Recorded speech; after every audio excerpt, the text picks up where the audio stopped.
Paz e bem, pessoal, tudo bem? Estamos de volta e vamos dar continuidade ao nosso estudo da Legenda dos Três Companheiros. Nós estamos no número 39.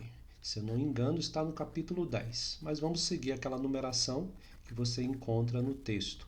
Se você não tem as fontes franciscanas, eu estou adotando a tradução lá do Centro Franciscano de Espiritualidade. Você vai lá em fontes, depois em biografias, e você vai achar a legenda dos três companheiros. Estamos no número 39. Vamos ao texto.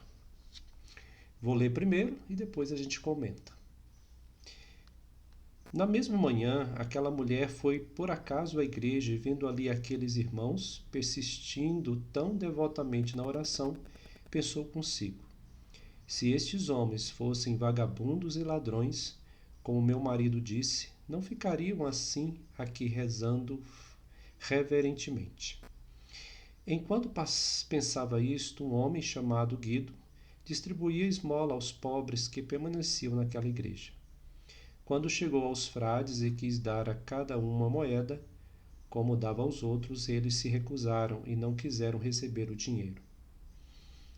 Ele lhes disse: por que vós, sendo pobres, não recebeis dinheiro como os outros? Respondeu Frei Bernardo: é verdade que somos pobres, mas para nós a pobreza não pesa tanto como para os outros pobres, pois, por graça de Deus, cujo desígnio estamos cumprindo, nos fazemos pobre voluntariamente. O homem ficou admirado do que ouvia e perguntou-lhe se já tinha possuído algo. Responderam-se que haviam possuído muitas coisas, mas por amor de Deus tinham dado tudo aos pobres. Esse que assim respondeu foi aquele Frei Bernardo, segundo depois do bem-aventurado Francisco, que hoje acreditamos ser um Pai Santíssimo. Foi o primeiro que abraçou a delegação da paz e da penitência e correu atrás do Santo de Deus, tendo vendido tudo o que tinha e dado aos pobres, segundo o conselho da perfeição evangélica, e perseverando até o fim na santíssima pobreza. Referida mulher, vendo que os irmãos não haviam aceito dinheiro, aproximou-se e disse-lhes que de boa vontade os receberia em sua casa, se quisesse ir lá para hospedar. Os irmãos humildemente responderam: Deus te recompense pela boa vontade. Mas o referido varão, ouvindo que os irmãos não haviam podido encontrar hospedagem, levou-os para sua casa, dizendo: eis a hospedagem preparada por Deus para vós. Ficai aqui conforme vos aprouver. Mas eles, dando graças a Deus, permaneceram junto dele alguns dias, edificando por seu exemplo e palavra, no temor de Deus, de maneira que depois ele deu muitas esmolas aos pobres. Bom, este é o nosso texto, né? Um texto maior, né? Bom, continua aqui aquela história, né, que os frades iam pregar, lembrando que eles não tinham residências, conventos, né, no início, então eles saíam em pregação e hospedavam onde que podiam. E aqui tentaram hospedar na casa de um certo casal e o marido ali disse que, né, que eles eram vagabundos e achou, né, que eles eram vagabundos e que podiam até roubar alguma coisa. Mas depois vendo que quando foram a celebração, vendo eles lá e percebendo que eles rezavam de forma muito fervorosa, perceberam que eles eram realmente discípulos do Senhor.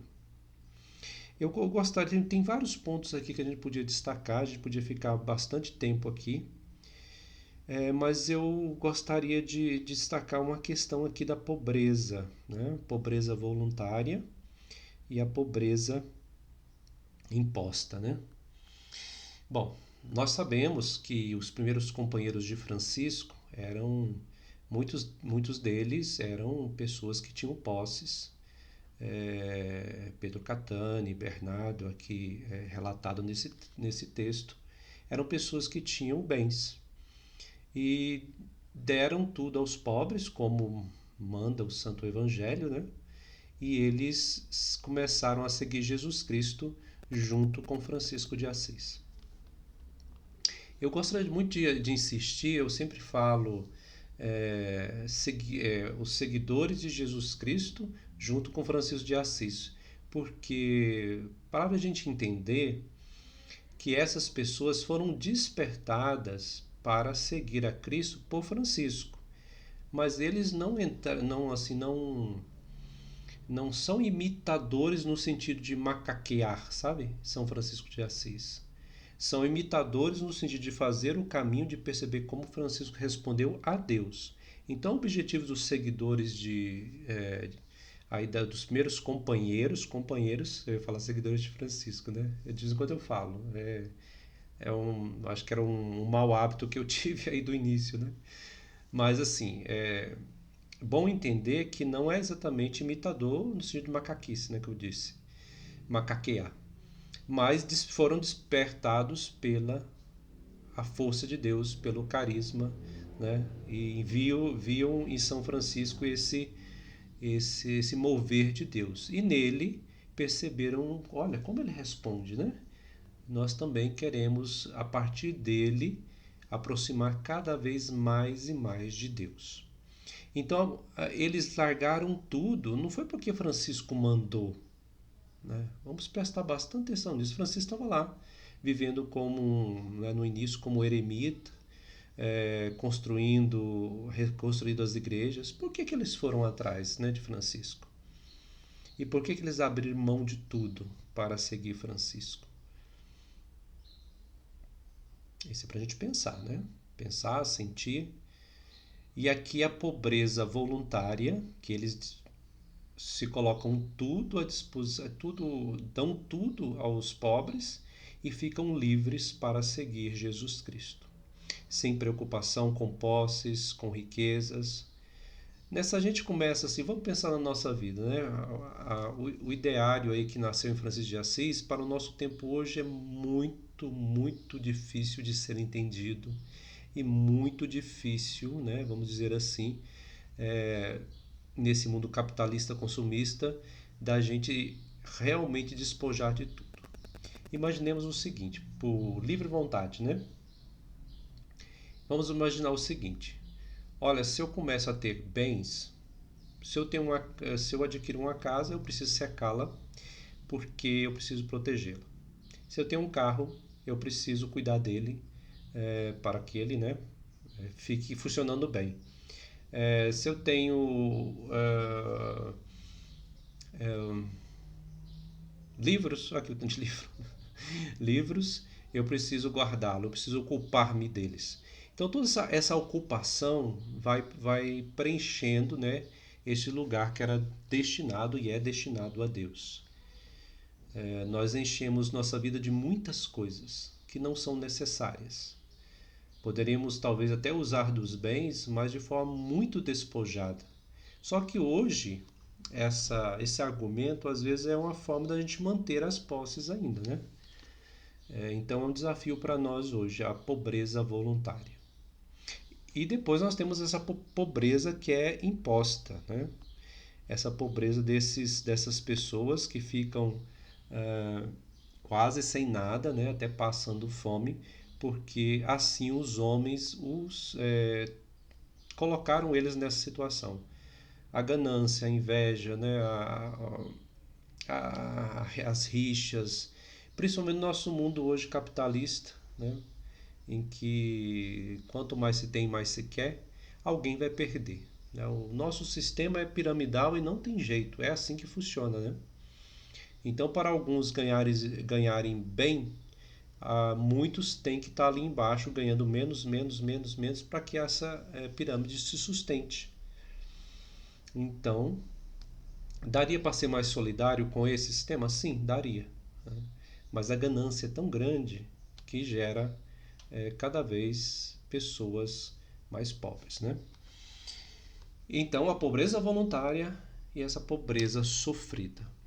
Essa pobreza voluntária ela é livre, solta, né? Ela nos leva a desapegar de todas as coisas para seguir a Jesus Cristo. Então, talvez esse texto nos lembra disso, né? Vamos ficar com isto. Eles não tendo nada, estavam mais livres para seguir Jesus Cristo, estavam mais livres para sair em missão, e mais livre na oração, para encontrar realmente Deus, porque não tem o coração nem a cabeça ocupados com nada, né? Com nada das posses, dinheiro, né? E aqui a não aceitação do dinheiro, né? Por que eles não aceitaram dinheiro? A primeira coisa, né? O dinheiro naquela época estava começando a ressurgir, a questão das moedas, né? Naquele período da Idade Média, a gente tinha várias moedas surgindo, né? Mas vamos lembrar que ainda não é como hoje. Ainda existia o comércio ali de trocas, né? Outras formas de comércio e não só o dinheiro. O dinheiro surgia muito ali no período aí do século XIII, com o crescimento do comércio, né? O surgimento dos burgos, desses burgueses, né? O pai de Francisco era um deles, muito preocupado aí em juntar bastante dinheiro, ter bastante posses. Então, por que eles não aceitam, né? Porque aceitar é justamente ser parte vamos dizer, dessa falsidade, né? Desse mundo que se preocupa, dessa hipocrisia, dessa mentira que ocupa os nossos corações. Então eles não aceitavam, isso era uma regra de Francisco de Assis, né? Podem aceitar comida, aceitar outras formas de ajuda, mas dinheiro não. Para Francisco, dinheiro era o estrume, né? Então, se achasse dinheiro na rua, não se tocasse nem com a mão. Porém, ele também, de certa forma, se aceitava se fosse para ajudar, né, os leprosários, as pessoas mais necessitadas.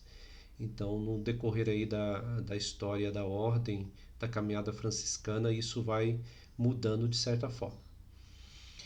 E hoje nós sabemos que o dinheiro, né, faz parte deste mundo, só que a gente não. O ideal é não cair, né, na ganância, na posse, ocupando, deixando nosso coração aí cheio de coisas, colocando nossa força, nossa esperança, a nossa segurança no dinheiro. Então vamos caminhando, né? Vamos aí vendo que Francisco e seus companheiros estão aí crescendo, a ordem está crescendo. Neste período são poucos companheiros ainda, está bem no início, ainda ou seja, passou de 10 agora, né? 10, 12, que está agora, rapidamente vai chegar a milhares de frades e logo, logo, né, vão ter habitações mais fixas. Eles tinham habitações fixas aí no início? Olha, tinham casebres, mas eles tinham essa liberdade de sair em missão, estar no mundo, ficar vários dias, né? Não tinham aquela estrutura de mosteiro, onde que você tem as horas canônicas, onde todos estão ali dentro do convento, né? Dentro do mosteiro. Então é diferente. A ordem aí que surge com Francisco é bem diferente do que existia na época como uma caminhada oficial na igreja. Tinha vários grupos que surgiram junto com Francisco? Tinha, até antes dele, né? Mas, assim, é Francisco aí que a gente vai perceber que isso vai ser mais forte, isso vai se consolidar e principalmente com um grande número de pessoas que vão ingressar na ordem. Então, eu penso que isso que realmente dá à ordem franciscana essa aparência, essa importância tão grande aí na Idade Média. Muito bem, vamos caminhando, né? E vamos aí estudar e aprofundar nas fontes franciscanas. Bom estudo, boa meditação. Creio que você pode encontrar outros caminhos de reflexão a partir desse texto Não se preocupe. Você fala, nossa, o Frei falou isso, mas eu achei aquilo e aquilo outro. Ótimo, né? É isso mesmo. Vai aí fuçando mesmo, refletindo aí o texto, não se preocupa. Não precisa concordar com o Frei no sentido assim, só vê aquilo que o Frei falou. Não, pelo amor de Deus, né? O Espírito Santo foi nos dado. Então, medite, reze e olha, eu sempre falo, para entender Francisco de Assis é preciso estudar a Idade Média, tá? Principalmente ali a partir do século XII. Então, por favor, né, pega um livro, procura um livro, né, que trate da Idade Média, procura sites aqui também de história que possa te dar uma noção. Tem vídeos também que faz um resumão aí no YouTube para entender mais de Francisco de Assis. Não tem jeito, tá? Você que é da UFS, você que está na formação inicial dentro de alguma congregação ou ordem, não tem jeito de entender ou compreender a ordem franciscana, São Francisco, o carisma, sem conhecer aí a Idade Média. Principalmente a partir do século XII, né? Não precisa ser toda a Idade Média, porque senão vai dar pano para manga, né? Mas principalmente aí século XI, XII, XIII, XIV. Gente, obrigado, paz e bem, e vamos aí meditando. Tchau, com Deus.